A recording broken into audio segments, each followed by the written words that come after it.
Assalamualaikum warahmatullahi wabarakatuh. Perkenalkan, nama saya Bella Aprilia Leander dengan NIM 2111759. Pada kesempatan kali ini, saya akan memaparkan 4 materi serta manfaat dan penerapannya dalam aspek kognitif dan aspek afektif, guna memenuhi ujian tengah semester pada mata kuliah pengantar pendidikan dengan dosen pengampu Bapak Dr. Rudi Ritonga SPD MM MPD. Langsung saja kita masuk ke materi pertama, yaitu dimensi dan hakikat manusia. Sifat hakikat manusia. Sifat hakikat manusia dapat diartikan sebagai ciri-ciri karakteristik yang secara prinsipil membedakan manusia dari hewan.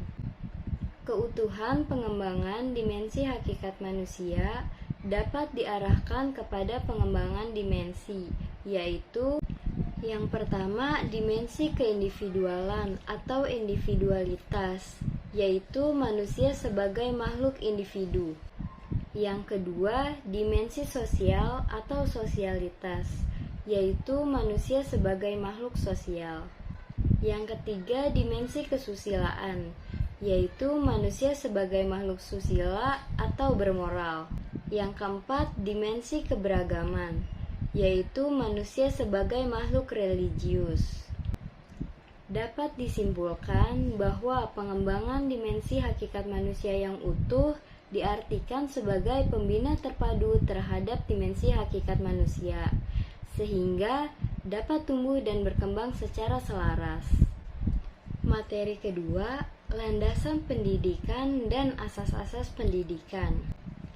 Landasan pendidikan merupakan norma dasar yang bersifat imperatif. Artinya, mengikat dan mengharuskan semua pihak yang terlibat dalam pelaksanaan pendidikan untuk setia melaksanakan dan mengembangkan berdasarkan landasan pendidikan yang dianut.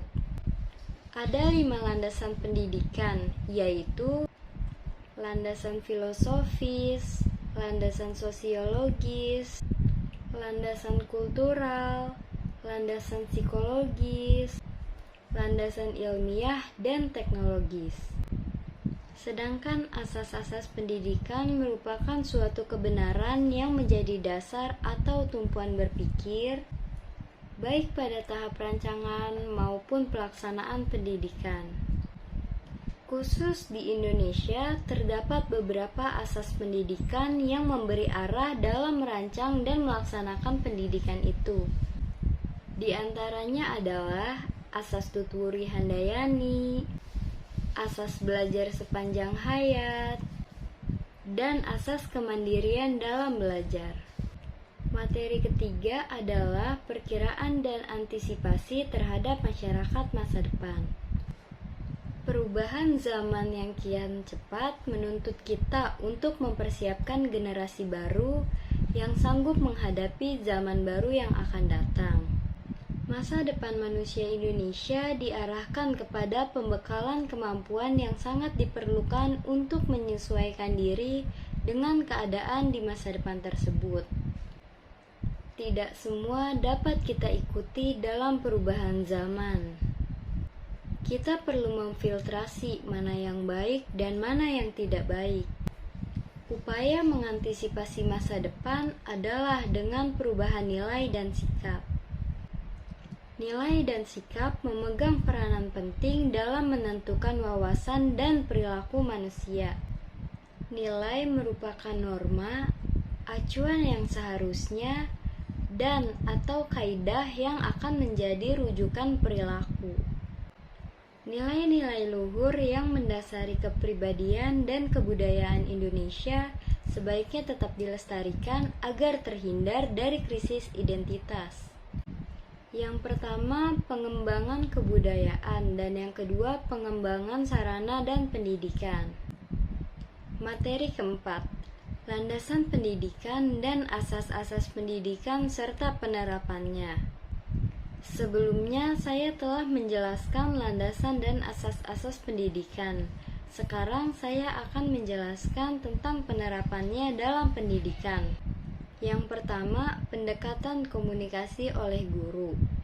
masih terdapat kecenderungan bahwa peserta didik masih terikat oleh penggunaan komunikasi satu arah dalam kegiatan pembelajaran dengan mengandalkan metode ceramah.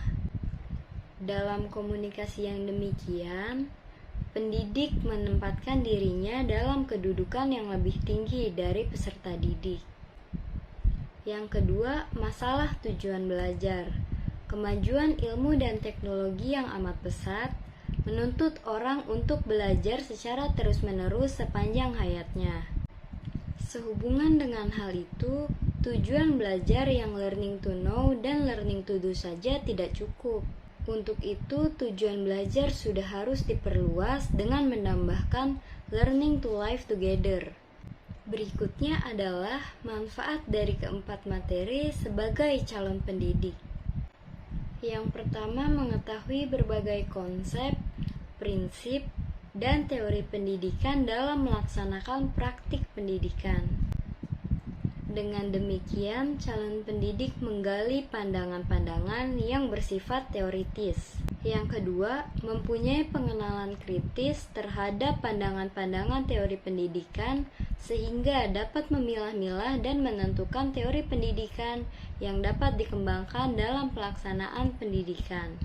Yang ketiga, secara langsung atau tidak langsung memberikan kontribusi pada pola pikir dan pola kerja calon pendidik secara terpadu tentang bagaimana seharusnya melaksanakan studi dan praktik.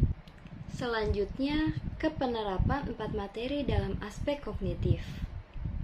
Dalam mengembangkan aspek kognitif, pendidik harus mampu meningkatkan wawasan pemikiran yang luas. Yang pertama, belajar tentang kemampuan-kemampuan baru. Yang kedua, menghasilkan gagasan atau jawaban yang relevan dan arus pemikiran lancar. Ketiga, kemampuan untuk beradaptasi secara berhasil.